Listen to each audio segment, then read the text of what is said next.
Hello and welcome to This Day, a history show from Radiotopia. My name is Jody Avirgan. Welcome to Week 5 in our America 250 series, 50 weeks that shaped America. All year we are looking at stories that we think are not just fascinating on their own, but also add up in a way to the bigger story of how we got here, America's semi-quincentennial. And this week, we look at the California gold rush of the late 1840s and into the 1850s. It is a story of immense wealth and greed and the transformation of the American West. It is also a story about speed, a mass of people and a country rushing into the hills, rushing into a new era, and rushing, eventually, I would argue, to a breaking point that would lead to the Civil War. The California gold rush accelerated and exposed all of the swirling tensions and tragedy and triumphs of the middle of the 19th century. So here to help put the rush back in Gold Rush are, as always, Nicole Hemmer of Vanderbilt and Kelly Carter-Jackson of Wellesley. Hello there. Hello, Jody. Hey there. And I should say, listeners, we are not, in fact, going to rush through this. We're going to do this, as we do all our episodes this year, in two parts. But I do want to focus on that rush part as much as the gold part because, I don't know, I think the two of you know, and our listeners might know that I'm kind of obsessed with speed as kind of one of the organizing principles of understanding history. And I kind of tend to think that most modern anxieties are actually anxieties about speed, and this kind of really plays into that for me. And so, you know, not to get too literal about the two words in the gold and the rush, but I'm like, the gold is interesting, but the rush part is really intriguing. I've actually never thought about speed being a contributing or motivating factor, but it makes a lot of sense. It makes a lot, especially in a capitalist society where, like, you have to be first or you are dead last. Yeah, that makes a lot of sense. Yeah, and the acceleration of change and all of that, the way that redounds into politics can be pretty dramatic. Yeah, and certainly, Kelly, it'll become pretty evident that, you know, modern American capitalism kind of has its roots here, and this is the first proving ground for that. And so that's a big part of it. But as I said, we're going to do it in two parts. This episode, we are going to focus on the discovery of gold, how word gets out, what that sets the stage for both California and the world. And then the next episode, we will get into kind of the fallout of all of that, both for California and different groups and the country as a whole. But I think we should go to a crucial moment, the key week. We are pinning this often to key weeks, and it is February of 1848. And I think one of the key things to have in mind about February of 1848 is that California and the soon-to-be gold rush are in a kind of limbo. And I don't know if you were in grad school, I think you might call it a liminal state. Is that a phrase that you could kick around? Yeah, you're not feeling it? Well, tell me what a better phrase. Limbo's good. Limbo's good. Okay, limbo. We're going to get into more detail about this. But look, in February of 1848, kind of, I would say two critical things have happened, but the impact of them hasn't fully been realized. So one is that on February 2nd, 1848, we have the Treaty of Guadalupe Hidalgo, which formally ends the Mexican-American War, results in Mexico handing over huge territories, which obviously include present-day California, Nevada, and Utah, Arizona, New Mexico, and other parts of the American West. But, you know, this is in this week of February 1848. It is still very new, and I would say more people have questions than answers about what the impact of all that will be. So that's one limbo state. And then the other big limbo event that has just happened is that in late January, gold had been discovered at Sutter's Mill, which is a farming and logging development about 100 miles north of San Francisco. It is notably, we will get into this, not a mining development, but gold is discovered there. But I would say no one really knows about it yet. And it's this really fascinating thing in February of 1848 where this kind of quiet before the storm. You with me there on this state of limbo that California finds itself in? Yeah, absolutely. Oh, yeah. And I think that, I mean, just to your rush point, in 1844, when James Polk is elected president, he is eyeing California as a new acquisition for the United States. But at the time, it is part of Mexico. And in the course of just like 5 or 6 years, it goes from being part of Mexico to being its own independent republic to not even being a territory, to being a state. The way that the political situation changes in the place that we're talking about is genuinely remarkable. Yeah, it's warp speed. Well, I would argue that the thing that accelerates it into warp speed is that people just cannot keep their mouth shut. And this is one of the other... my gosh. It's incredible. Discretion. Yeah.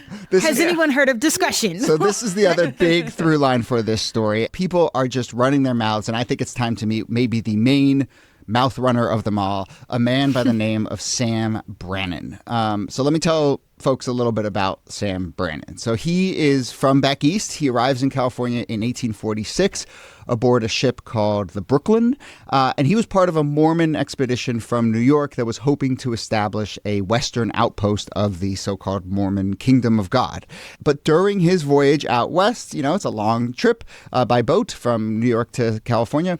The U.S. goes to war with Mexico, and by the time he arrives in 1846, there's like a U.S. flag flying over San Francisco Bay. The war is not over, but he kind of realizes like, oh, to your point, Nikki, like this territory is quickly moving away from just like total land grab to, oh, it's becoming pretty contested, and maybe it isn't just up for grabs for our kingdom of heaven in the way that I anticipated when I left New York. That's not to say it's not like still frontier. I mean, it's very thinly populated. It's just now kind of starting to move towards becoming part of the U.S. So there is no clear political authority. It is still kind of a vacuum. And so I would say in a way that like Sam Brannan pretty quickly decides to shift from building the kingdom of God to building the kingdom of Sam Brannan. And like, he gets really entrepreneurial in the way that a lot of folks in this story will. And I think people should remember there's no gold yet. So he's setting up shops in like the other main industries. He builds a flour mill.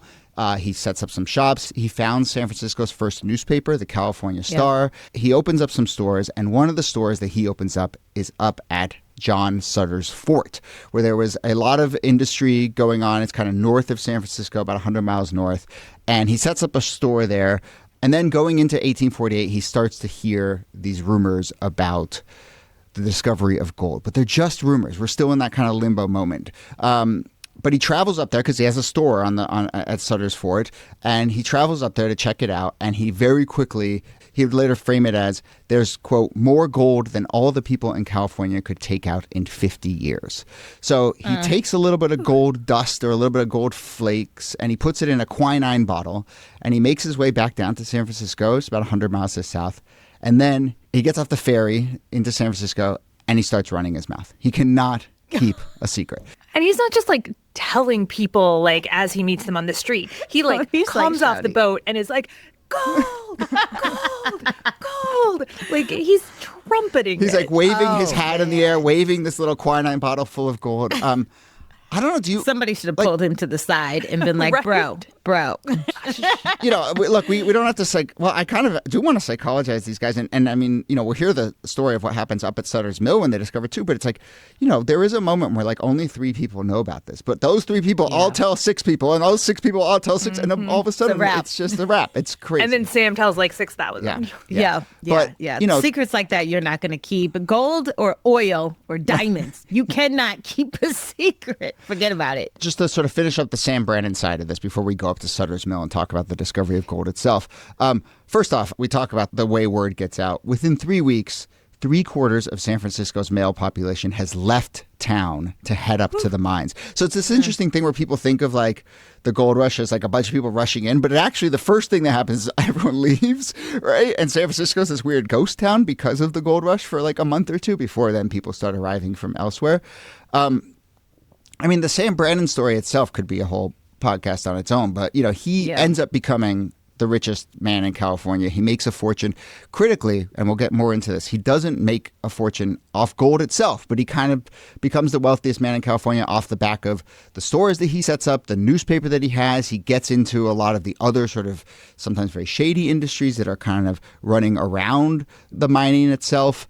And then he also kind of has this just incredibly dramatic fall where, he makes a ton of money. He gets into some pretty bad real estate speculations, a lot of shady business. By like the late 1850s and 1860s, there's a point where he like gets shot 8 times by one of his employees over a dispute.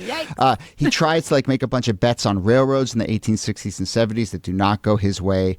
By 1887, this was once the richest man in California. By 1887, he is a door-to-door pencil salesman because he's just trying to get enough money to get by. Talk about the fall. The fall is real. And then he dies in 1889 on a small fruit farm outside of San Diego. His children only get a few dollars each. That's all he has to leave to his children. And actually, his body lies unclaimed in a county receiving vault for over a year before someone recognizes it and says, I think that was the wealthiest man in California 20 years ago. But that's the Sam Brannon story. And, his rise, fall, inability to keep his mouth shut, ability to make bad bets and get in with shady characters is certainly emblematic of many of the characters in this story. But let's go to where it all really happened. The moment when Sam Brannon can't keep his mouth shut and is waving his hat around in San Francisco is when everyone else finds out about it. But a few weeks before that is this discovery at Sutter's Mill. Yeah, and so then we have to walk someone new onto the stage, and that is John Sutter. John Sutter was a immigrant to the United States. He was born in Germany. He built his life in Switzerland, and he was not a very good businessman. This is going to be a through line for his story, but he was in Switzerland, had a family, had a business, went bankrupt, financial collapse, abandons his family, comes to the United States to start all over again. And he eventually makes his way by 1939 out to California. He seems to be a pretty charismatic, persuasive guy because he manages to convince the Mexican governor of California to give him a land grant on the Sacramento River. And there he is going to set up the colony of Nueva Helvetia, or New Switzerland, which is going to become Sacramento. So far, so good. American dream. Yeah. Comes out west, gets a bunch of land. He puts up his Fort Sutter, and it becomes the place where everybody comes because the fort is kind of the hub of activity in the area. It's not a particularly densely populated area.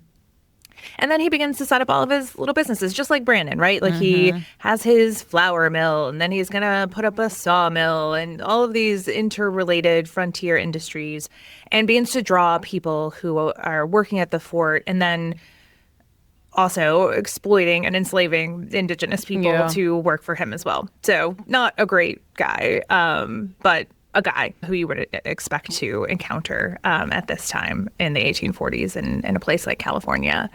And he really does think like the future of California is in these kind of frontier industries and in agriculture, that if you can turn this fertile land into highly productive land, you're going to make a ton of money. And so that's his dream. And in order to sort of like fulfill this vision of putting his town up and getting these industries up and running, he needs a lot of wood. So he gets some land that's like 50 miles away from Fort Sutter and decides to set up a sawmill. And he sends this guy, James W. Marshall, out to get the thing set up. And he sends him away. And a couple of days later, Marshall comes back late at night, soaking wet, has ridden there during a rainstorm. And he's like, I got to have a secret meeting with you. And so he pulls him into his office. He pulls out of his pocket this handkerchief, and inside of it are these little flakes of gold. And he's like, there's gold in them there hills. Does he say it that way? That's where that phrase comes from? I assume so. I take gotta the say it like Yosemite that. Sam as a historically accurate figure. So yeah, I think that's. Or what was that character? Will Ferrell's old quote. prospector. Do you remember that SNL character? Pretty great. Yeah, that's a deep cut right there. But doesn't Marshall wait a couple days does. before Like telling 3 Sutter days. too? Which no, I mean it just plays into this whole dynamic that we see over and over of like people wait, and then they lose their minds, and it just happens. And again, it gets at this like idea of speed, but it's like this moment where actually news isn't inherently going to travel fast and immediately yet, but when it does start to, it really takes off. And I think it just sort of shows like this hinge moment in terms of speed and how news and sort of information and industry progresses, that like you can sit on something like this for a few weeks, but then there's also a world in which everyone knows about it within a day. Yeah.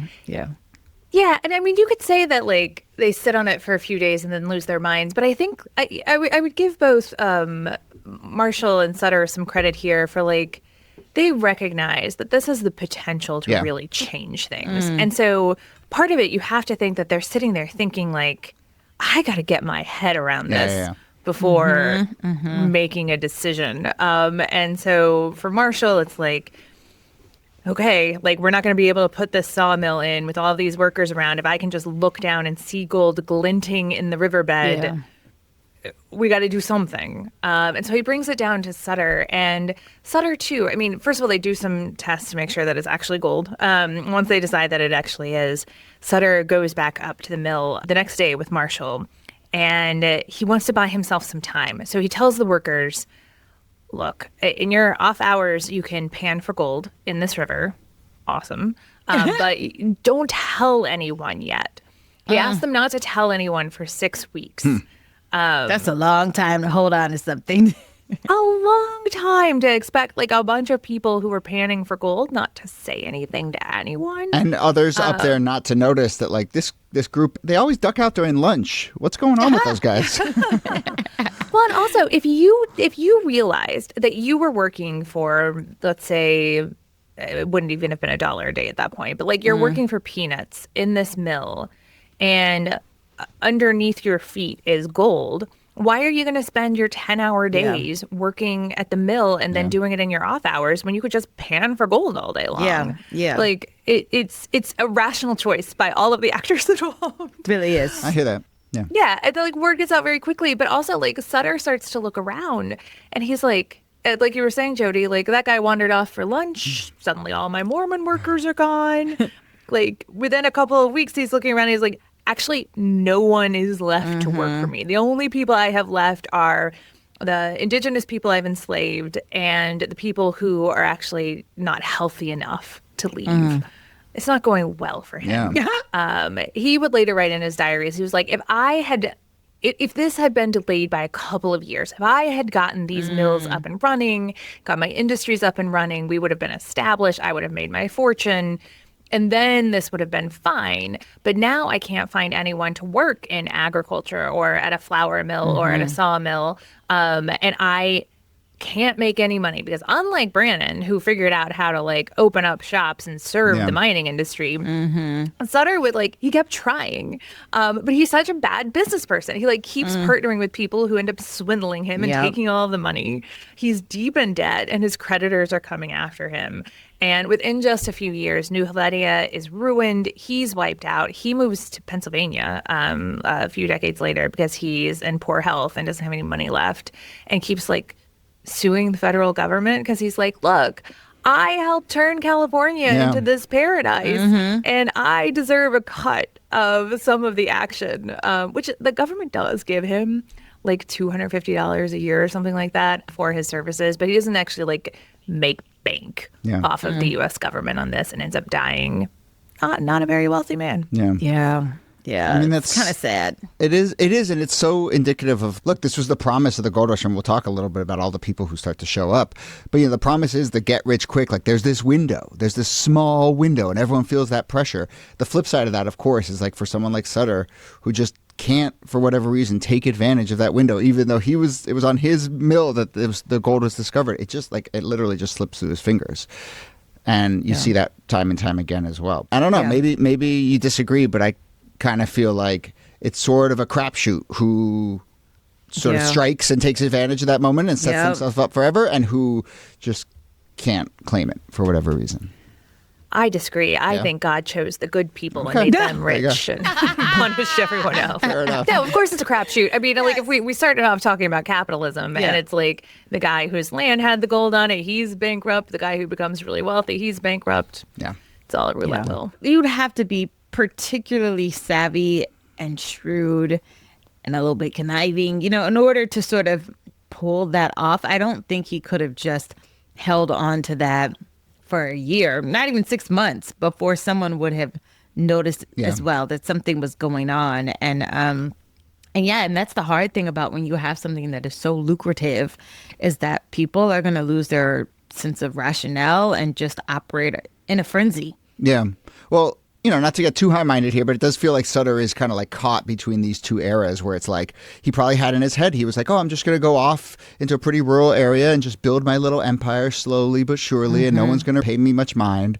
And then all of a sudden this happens and he blinks and, it's a new world and he's not part of it. Anyway, I think we have established how gold gets discovered, how word starts to get out, and now we are in pure as we get into the spring, the summer, late 1848, certainly into 1849, we are in total frenzy, rumors. Yes. People are losing their minds for real this time. They are. And the amount of people, and you talked about this as well, Joy, the amount of people that come to California is kind of astounding. I mean, the people who get there first are the people who are closest, obviously. So you got a lot of Oregonians, or how do I say it? Oregonians? Oregonians. Oregonians? Yeah. People from Oregon. A lot of people from Oregon that are leaving and headed to California to make as much money as they possibly can.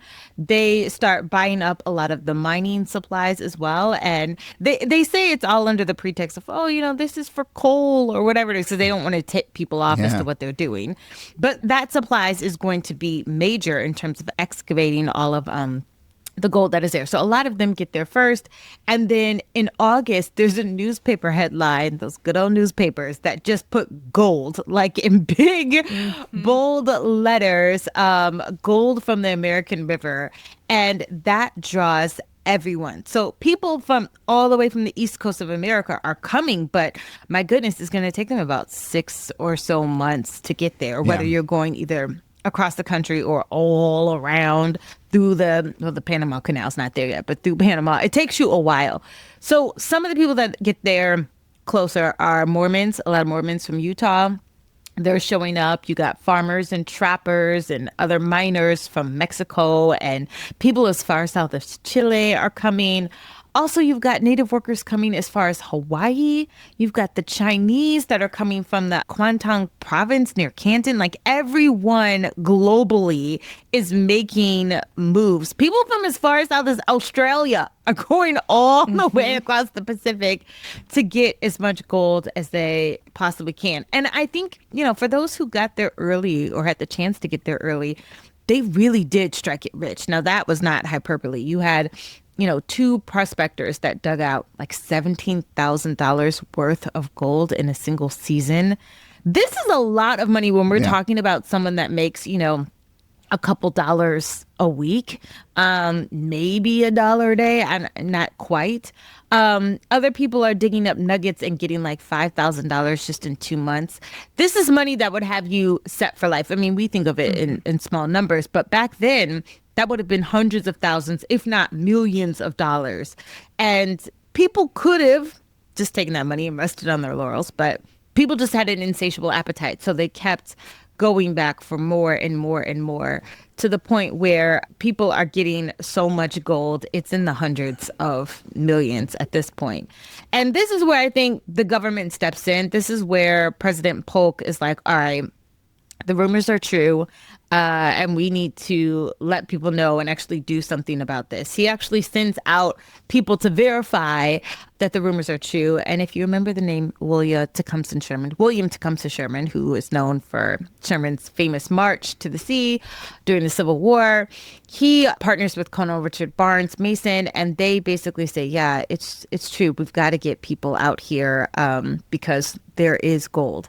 And that's when it just becomes abundantly clear that the government has to intervene in some ways. Yeah, we did an episode about this, actually, maybe at this point almost 2 years ago, but about Polk himself. And, I still kind of am not sure whether Polk is trying to get his handle around this and get government to sort of like intervene, or whether he's just kind of like pumping it up. I mean, he gives this speech where he's basically like, oh, it's real. There's gold. This is crazy, and like as soon as the president of the United States is propping up the bubble, no surprise, people go nuts. But I don't know. What do you guys make of? I mean, we did a full episode on it. People can go listen. But what do you make of that sort of moment where Polk basically goes out his way to give a speech to validate this?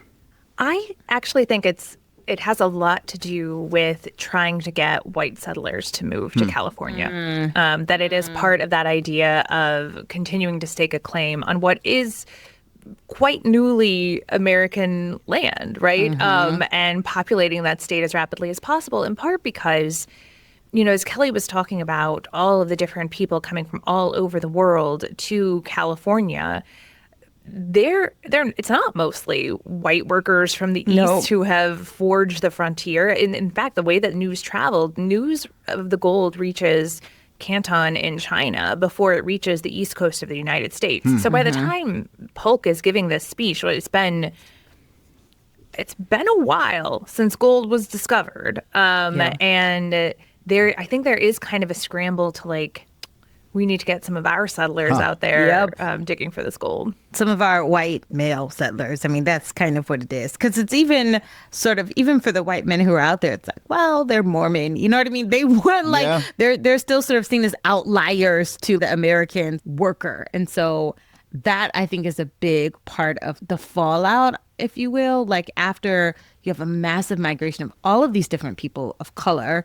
I think there is a real push for like entitlement and like who should be guaranteed these profits and who should be boxed out from these profits.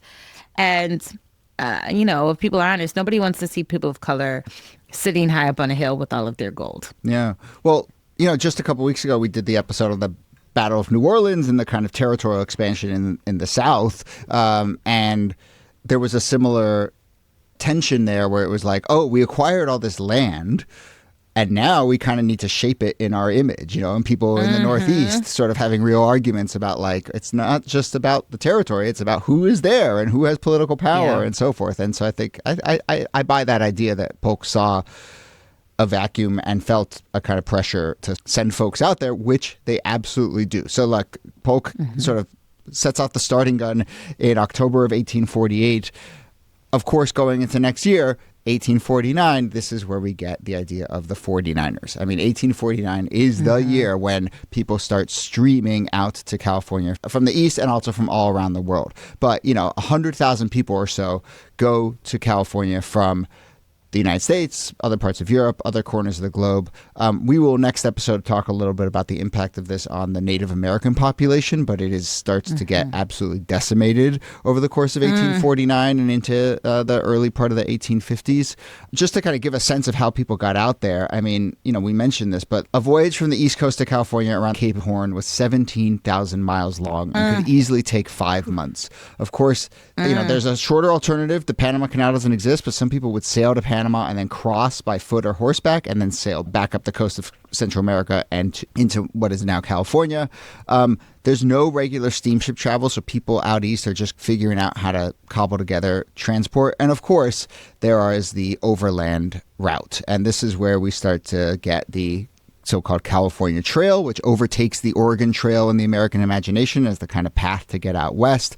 There is no one single path. And I mean, I think one of the lessons of kind of moving west, starting with Lewis and Clark, one of the lessons of moving west from the east is that there isn't actually any easy path. You are always going to have real trouble. But, this is not that many years after the Donner Party suffered their fate trying to go west a few years earlier. There's a story in 1849 of a group that is trying to go from Salt Lake City out to California. They end up getting lost and end up dying in what they coin in their kind of dying words as Death Valley. So we have, people sort of giving up everything and risking it all to get out west in the promise of striking it rich. And I kind of want to get your thoughts on like, what is the actual promise here? Because obviously like gold, get rich fast, that's going to entice a lot of people. But I also think it's really important to keep in mind that in this era, back east, we are starting to get the first sort of structure of industrial capitalism and the idea of like wage labor. And I think a lot of people who find themselves as all of a sudden day laborers working for a big company, earning $5 a day or, $10 a week or whatever, they see a promise here, not just to get rich quick, but to kind of escape that system and basically be entrepreneurial and sort of be their own boss. And I think it's a really important sort of larger context in both the economics and the sort of psyche of the moment that people are seeing a way to escape a kind of modernizing capitalism out east. Absolutely. And it also taps into a rich vein of colonial and American history that's already pretty alive at that point, which is you have these European explorers who are coming over to the Western Hemisphere in search of gold, right? The endless Yeah. promise that America is not just a new life, but it is a way to escape the class confines of European society Yep. and now the class confines of the East Coast. That there's still that promise that there's such abundance trapped in the land in what would become the United States. And all you have to do is be in the right place at the right time to unlock it. And that is something that inspires all of these people to give up their lives and go find something new. Yeah. I don't think if I'm leaving, I wouldn't be leaving for gold. I would be leaving for like the side hustle business. Like somebody needs bottled water. I don't know. Somebody needs totally. like, Axes. like somebody needs someone to cook. Somebody needs a place to stay. Like I feel like there are those indirect or like adjacent economies that are supporting these gold rushers. And there's a lot of money to be made in that. But you know, if I'm thinking about the journey itself, I might be dissuaded. I mean, I don't know if I could, certainly back in the 1850s, make that trek across the country. Yeah. And that idea of side industries, Kelly, I mean, that is the reason why Sam Brannan lands and starts yelling about gold, because he's not there to get the gold for himself. He's there to sell things to all of the people who are going to rush in now that gold has been discovered. You're giving him way too much credit. I think he just can't keep his mouth shut. I mean, the guy basically rented out a brass band and went down the street saying gold, gold, gold. I'm not But sure no, who he did was, make his fortune on all those that. satellite industries for sure. And, you know, we'll talk next episode a little bit about some of the groups, you know, women, Chinese immigrants who are able to kind of get a toehold in part because of that sort of satellite industry. But like Kelly, your point is so well taken. You know, think of it this way. There's the person who's going to go search for gold, and they're either going to find it and strike it rich or they're not, and they're going to be destitute. They're buying an axe either way, right? So if you're the person selling them the axe, it actually doesn't matter whether they find gold or not. And so, that part. you know, there's the stability, I think, of those satellite industries for sure. And I think a lot of the people who end up making a real generational transformation are the ones who kind of the newspaper folks, the hotel folks, the local store folks, the railroad folks eventually, but the brothel owners. So we will get into all of those folks, but that is, you know, a kind of sense of the lengths that people would go to get out to California. And as I said, next episode, we'll talk about what they found when they arrived, the cultural and political stew of California in the 1850s. Yes. You have this exploding population, all these new immigrant groups, as we mentioned, the removal of native peoples, and of course, chaos, corruption, there's gangs, incredible characters. We are going to get into all of that, and we will also discuss what this all meant for the country as a whole.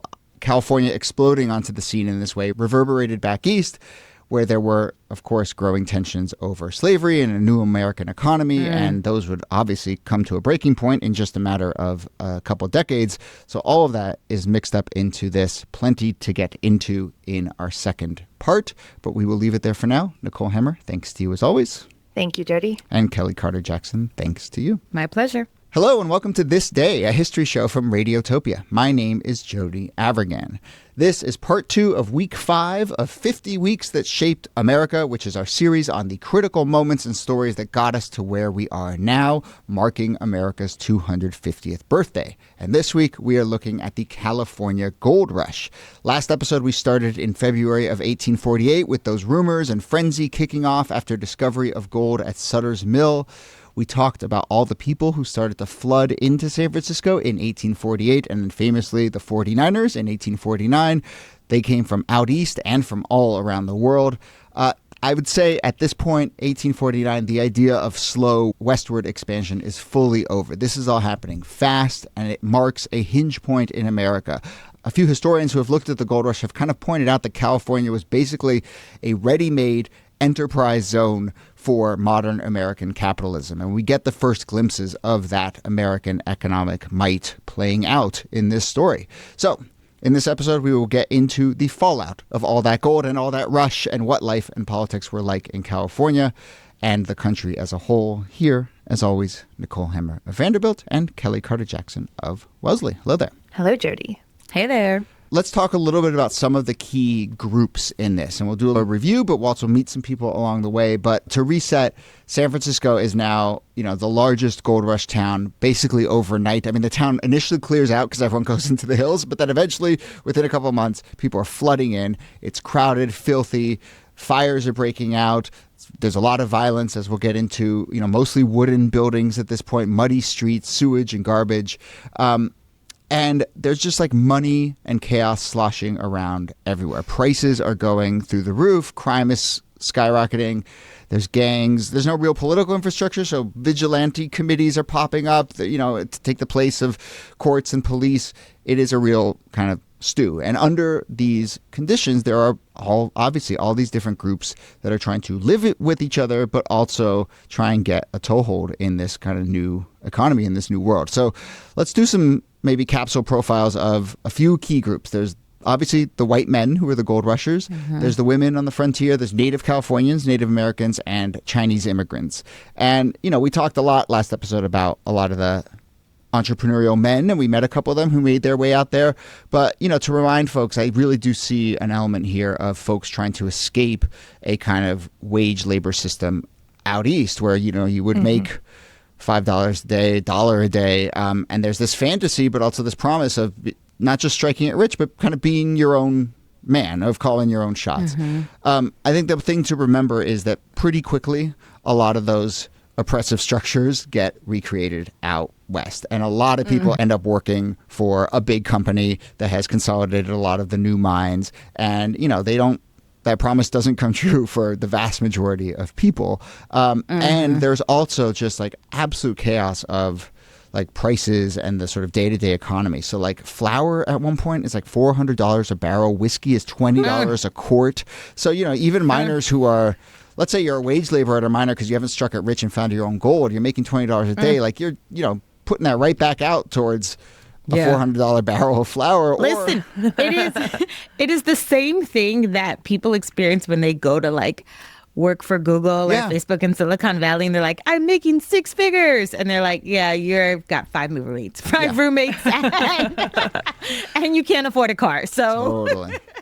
But I also think this is the story of the mythology versus the reality of the West. Like so many cowboys out West, instead of being like the lone man out on his horse riding with a steer, is actually working for a corporation. And this is the same that's true for these miners. They're anticipating this life where they're their own man and they're making their own way. And instead, it is this life of working for a corporation. Again, like Jody said, for a lot more money, but where things are much more expensive. Just like North Dakota during the oil boom, right? People are making tons of money and everything costs so much. So much. And obviously, and we'll get into this, but a lot of people are also falling into drinking and gambling and other vices, which, we should say are industries in which some other groups are finding a real toehold, including a lot of women on the frontier. So we've done a number of episodes about women on the frontier, and we've pointed out, for instance, that states like Wyoming a lot of times offered,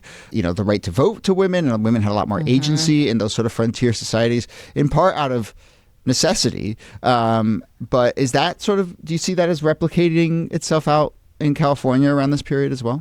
Oh, no question. I mean, I think women are interesting. They're only about 10% of the population. So there's not a lot of women to be seen. But if you have an entrepreneurial spirit, there is certainly money to be made. I mean, if you operated a boarding house, if you're in the oldest industry in the world, prostitution, if you are, operating a laundry company, if you are just a baker, like you could make lots of money catering to these men who wanted your services and were maybe a little bit sweeter or kinder because they knew there weren't that many women out there. And so you might have a better experience. That's not all around, but I think if you're a tough woman, then you could kind of make it work.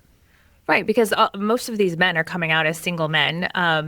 Men in the United States in this period are used to relying on a woman for doing all of this kind of work of laundry, of baking, of everything, right? And so now they have to outsource that if they want it done. And there are women there. I think we shouldn't overstate how safe they were or how powerful they were, but they were able to make a ton of money. I mean, Kelly, you were saying like a baker making $18,000 from baking Yeah. pies and selling 1,200 pies a month, is able to make a real business. And you can also see it in the divorce rates, that women were the people who were instigating divorces. 2/3 of early California divorces were obtained by women. And that really does speak to women who have social power, but women who also have economic power. Yeah. And you'll see that later in the 1970s, but Yeah. you're seeing it here in like the 1840s and 50s. But on that social power point, I mean, I think, it's important to remember, like, in a period where there aren't the structures that would sometimes reinforce social norms, like police or other, actual government or whatever, I think women end up enforcing and almost like social stabilizers in a way, right? They end up reinforcing a lot of those norms to keep things together. Let's meet one really remarkable character. So Mary Ellen Pleasant, she arrives in San Francisco in 1852. Now, she is not, gold in her eyes, I'm going to get rich quick reasons for coming to California. She is actually, is this right? Is she basically leaving out east because she was running like underground abolitionist networks and was worried that she was going to get nabbed by the authorities? Yes, I mean, so Mary Ellen Pleasant is kind of an interesting person. I've written about her a lot because her origin story is kind of confusing because there's not a lot of corroborating evidence. And so her story really looms very large. But she was heavily involved in the abolitionist movement and the Underground Railroad. Her first husband was big into the Underground Railroad. He dies. He leaves her a significant amount of money. She's able to take that money with her and really go out to California and still continue her efforts as an activist, but also as an entrepreneur. She opens up restaurants and boarding houses, and she trades, I think, in one of the biggest markets of all, which is sort of like secrecy and favors. And so when she has all these like big spenders come and stay at her, luxurious hotel, she's listening to the deals that are being made. She's hearing about there's certain scandals that people don't know about, and she's using that to her advantage. And so she's able to like take the income that she makes and invest it in other areas. She's one of the founding members of the First Bank of California. She makes a lot of good business decisions that allow also people to be in her favor in a lot of ways. That props her up, I would say, as one of the most important women, black or white, in California history in this particular period. And doesn't she also kind of continue her activism as a sort of underground railroad connection in California? Like helping people coming out west? Yeah, she's helping people get out to California because it's a free state. She's actually funding John Brown's raid, which is wild. She sends allegedly about $30,000 to John Brown to help him put together his raid. And actually, when she dies, her tombstone says, she explicitly wanted to say she was a friend of John Brown. And she wanted people to know, that's where she stood. She also pays for a lot of, civil rights cases for Black people that are not allowed on streetcars or facing discrimination. She's there to kind of either foot the bill behind the scenes or stand up to make sure that Black people are getting their rights. We've been framing some of this, and I think we'll talk more later about the way in which I think the arrival of California as a political force puts pressure on eventually the tensions that would lead to the Civil War. She sort of feels like a bridge to me, right? Between the sort of gold rush era politics and very explicitly involved in abolitionist era politics. And so she's a really interesting character in that sense. And bridging that capitalism in the midst of that. She understands how money can be a tool to help bolster those efforts or help maybe disrupt some of those discriminatory efforts. And so she's using her money in every way she can to help people. And yet, like Brannon and Sutter, she dies almost penniless, which I feel like is a through line in the boom and cautionary bust of the tale. 19th century. Yeah. All right. So we've talked about white men making their way out west, the 49ers. We talked about women on the frontier. Obviously, there are the communities that are already there, Native peoples, Native Americans. I'll just put it bluntly, the gold rush is a catastrophe for Native Californians. There is a lot of land seizure, disease, starvation, organized and vigilante violence to remove people from their land. The stats are just kind of stunning. So there's an estimated 120,000 native people die in the first years of the 1850s, the population basically collapses from 150,000 to 30,000 in just a matter of a few years. And now I think people tend to rightly refer to it as the California genocide. But, I don't know how much in the sort of historical imagination the gold rush itself is specifically linked to the idea of the Indian genocide. I don't know, but I think it's just so central to it. And I'll point out that, there was a gold rush in Georgia in the 1820s. And lo and behold, the Indian Removal Act is in 1830, right? And a lot of folks get removed from there. And so, maybe not a surprise, but it's like the discovery of gold and the removal of the people who happen to live on that land has happened, happens time and time again. Yeah, and then it happens in the form of ethnic cleansing and genocide. And I don't think that the way that the gold rush is usually taught is in those terms, because there still is this tendency to think of these as blank slate places. Yeah. Even as Indigenous history has become more well known. And yet we're talking about 80% of the population dying in a very short amount of time. Which is just collapse. Yeah. These are devastating consequences that I think that the gold rush has become so much of a romantic story, or a story of American success, and a story of started from the bottom, now we're here, kind of like city that rises up in the West for San Francisco and a lot of other places. But we do tend to forget how much, it's built on the violence and the exploitation of indigenous people that live there, and also of Chinese and Chinese Americans that are coming as well. Their labor and their exploitation is also a major part of that story that's not often discussed. Yeah, which we'll get to in a second, but it is worth pointing out that the way the genocide played out in California was a little different from, say, the Southeast, where, we've talked about, like, there's Supreme Court cases, there's laws passed, there's the structures are in place to remove Native peoples. And out West, it is happening a lot more, I don't know what the right phrase is, but like ad hoc, decentralized violence. Vigilante. Yeah, vigilante violence. And then disease is a huge part of it too. But it's a little different, kind of, not to say that it's not, a genocide. And you heard some of those numbers. Okay, very quickly, because I do think we are going to do an episode further down the line this year on railroad expansion in this era. And, the Chinese community is a huge part of that story. But obviously, we mentioned, last episode, that sometimes news got to the eastern shores of China faster than news got to the eastern shores of the United States. And so very quickly, there are, enormous numbers of Chinese immigrants coming to California, seeking work and stability, and often sort of forming cooperative groups to set up mining operations.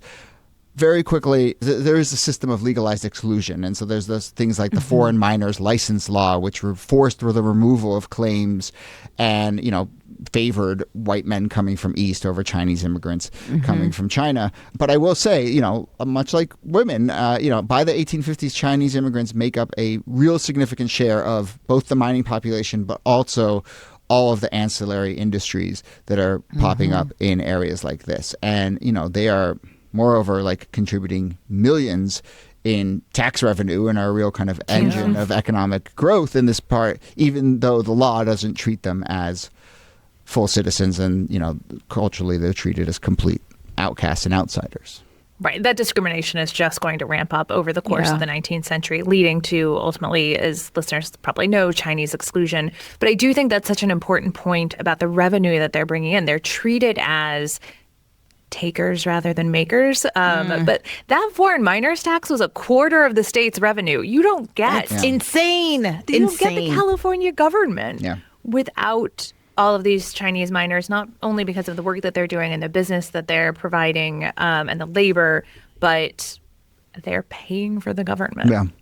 Yeah. Before we take a big step back and talk about what this all meant and how this all shaped us, I do want to do a few minutes to meet some of the true rabble-rousers of San Francisco in this era. I mentioned it before, but there is a lot of gambling, there is a lot of vice, there is a lot of shady activity going on. And I mean, you do get, some real colorful characters and gangs in this moment. So what's that part of life in San Francisco like? Oh, man, it is the wild, wild west. You have two gangs that to me sort of have silly names, but the Hounds is one group, and then the Sydney Ducks. So the Hounds, which sounds like a hockey team. Yeah. I know, I know. I keep thinking of like Jets and Sharks or something but like when I think of the Hounds, they're this band of thugs, mostly like ex-soldiers.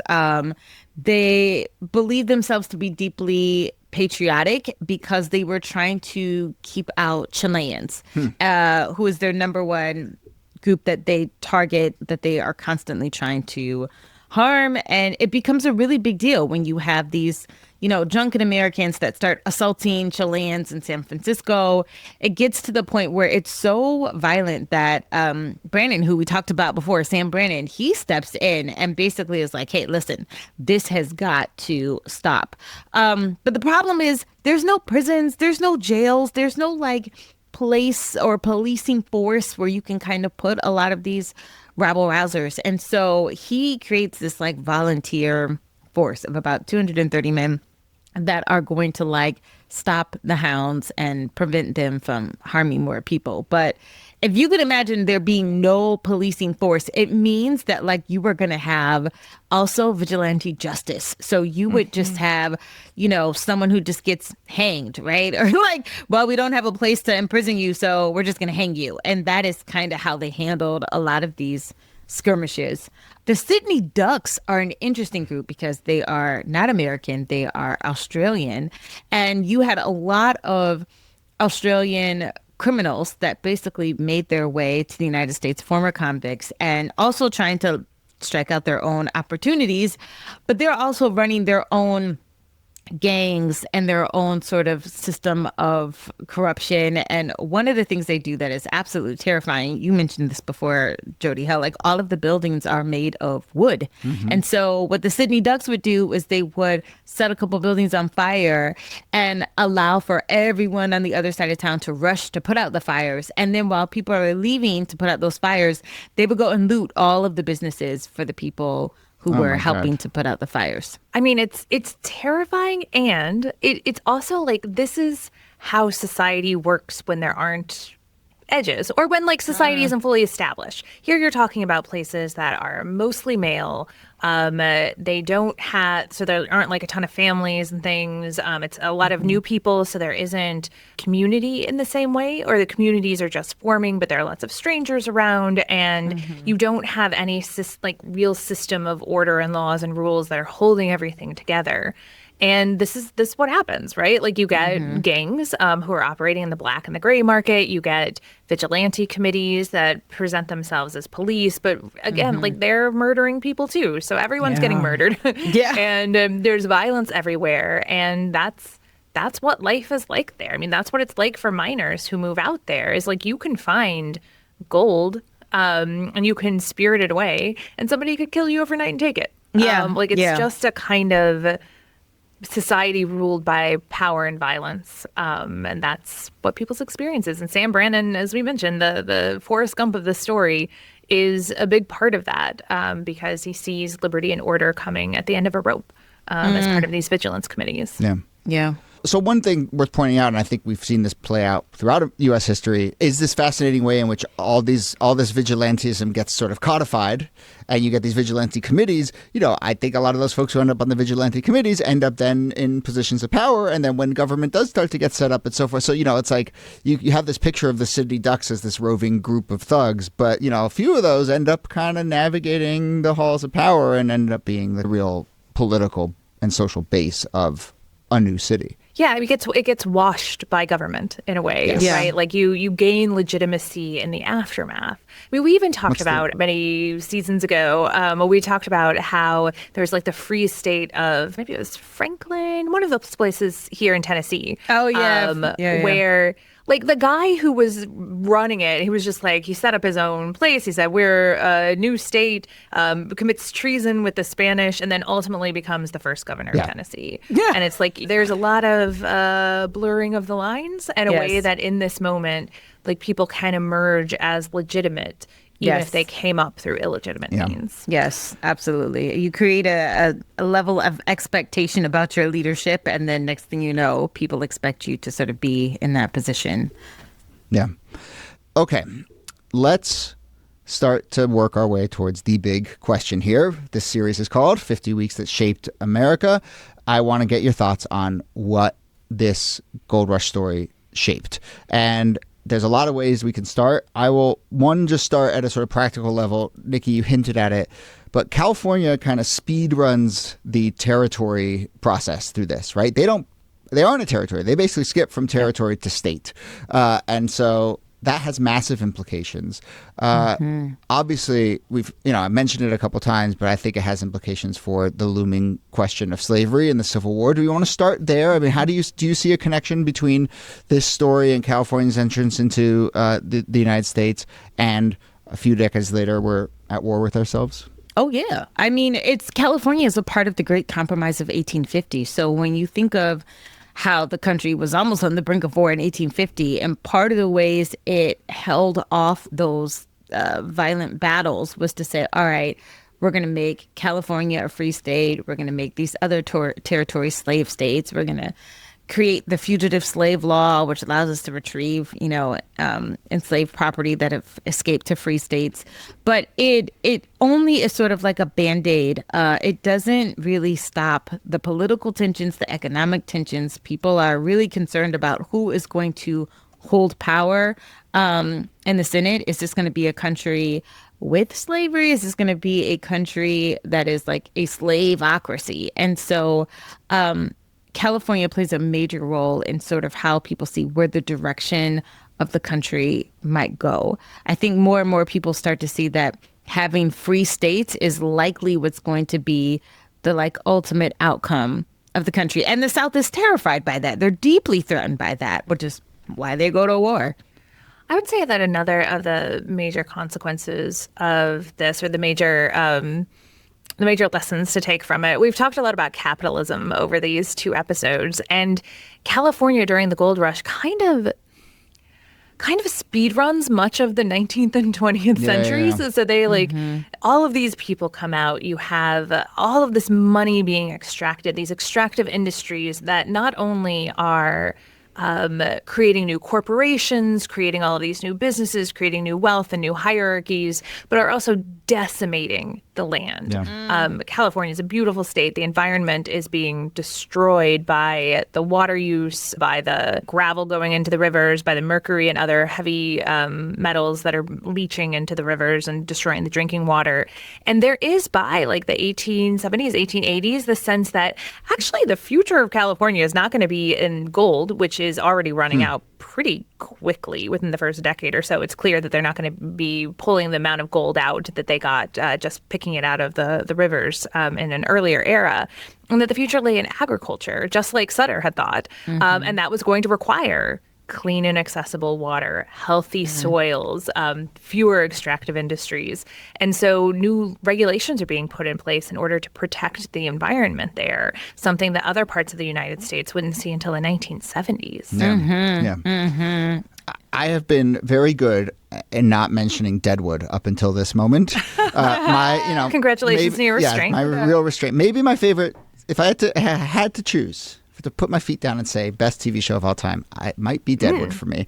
And obviously, so much of what we're discussing here, just the kind of characters, the kind of towns, the tensions are captured so perfectly in that show. That show is 1870s in the Dakotas, but, very similar kind of story, including gold. But when I've heard David Milch, the person behind that show, kind of talk about it, his main impetus for making that show was he talks about how he's fascinated by what happens when societies organize themselves around a compelling idea.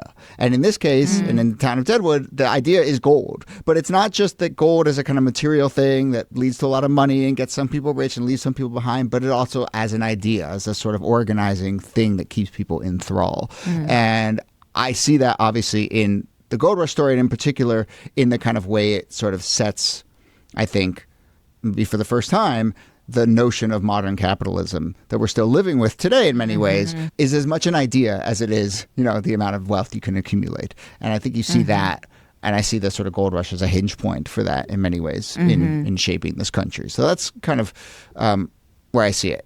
Now, another thing we do in these episodes is talk a little bit about, the characters that we like and whether they should show up in TV shows and what their legacy is in the culture up until today.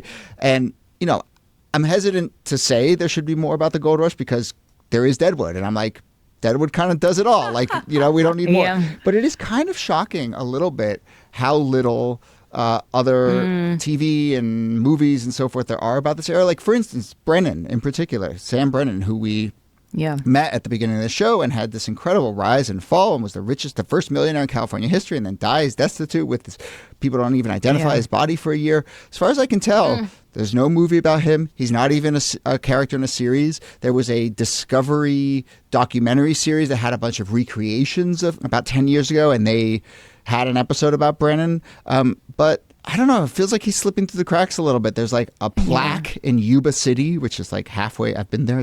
I haven't been to the plaque. I've been to Yuba City. It's like halfway between Sacramento and Chico. But one random plaque that was put up in 1988 to him.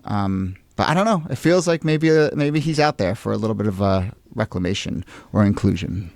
Yeah. Kelly, is there any good film, movie, music about Mary Ellen Pleasant?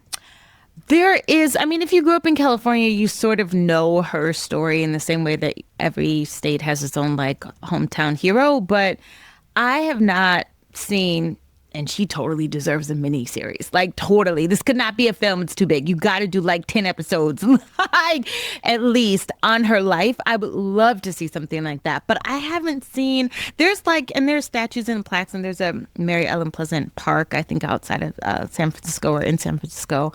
But outside of California, I don't think a lot of people know her name or her contributions or even her relationship to John Brown's Raid. And to me, all of that is not just California-centric. Like, that's a national story to tell. I would love to see You know who more did of a that. good version of the Mary Ellen Pleasant story? Who's that? Drunk History. So good for them. Lisa Bonet played Mary Ellen Pleasant in the episode of Drunk History. Love but as Drunk far History. as other than that, you know, some documentaries here and there. But you're right. She definitely deserves a proper miniseries. And everything in California is named after Sutter, so We're good. It's fine. He's fine on that front. You know who gets an honorable mention, though? I have to say the grizzly bear. The grizzly bear goes pretty much extinct in the state of California. I mean, they had 10,000 grizzly bears, and at the end of it all, there are none. And we see the grizzly bear everywhere in the California flag, but, like, that to me is like certainly deserves an honorable mention. All right. Especially since women are choosing bear over men these days. Like, bring back the grizzly bear. Fair enough. Fair enough. All right. Well, look, we will leave it there. Super fascinating moment in U.S. history and obviously full of so many incredible characters. Next episode, we jump more than 100 years later to the late 1970s, and we talk about the debut of the television series Roots. Right in Kelly's wheelhouse, she is going to take us through what that TV show meant for this country at a very critical moment. But until then, Nicole Hemmer, thanks to you as always. Thank you, Jody. And Kelly Carter-Jackson, thanks to you. My pleasure. This Day is a proud member of Radiotopia, a network of independent, artist-produced, listener-supported podcasts. Don't forget to sign up for our America 250 Watch newsletter. Every Thursday, you'll get exclusive access to analysis and information about the semi-quincentennial, commentary from our team, and a list of fascinating things that happened that week throughout history. And on Sundays, for our paid subscribers, you get early, ad-free access to our 50 Weeks That Shaped America series, plus other bonus conversations throughout the year. Join in, find out lots more, support the show at thisdaypod.com. You can also follow This Day Pod on Instagram, Blue Sky, and on YouTube. Get in touch with ideas or feedback at thisdaypod@gmail.com. Jacob Feldman is our researcher. Kala Nakua does our transcripts. Special thanks to Audrey Martovich, Yuri Lasordo, and everyone at Radiotopia. Extra special thanks to you for listening, subscribing, rating and reviewing, and telling others about the show. My name is Jody Avirgan. We'll see you soon.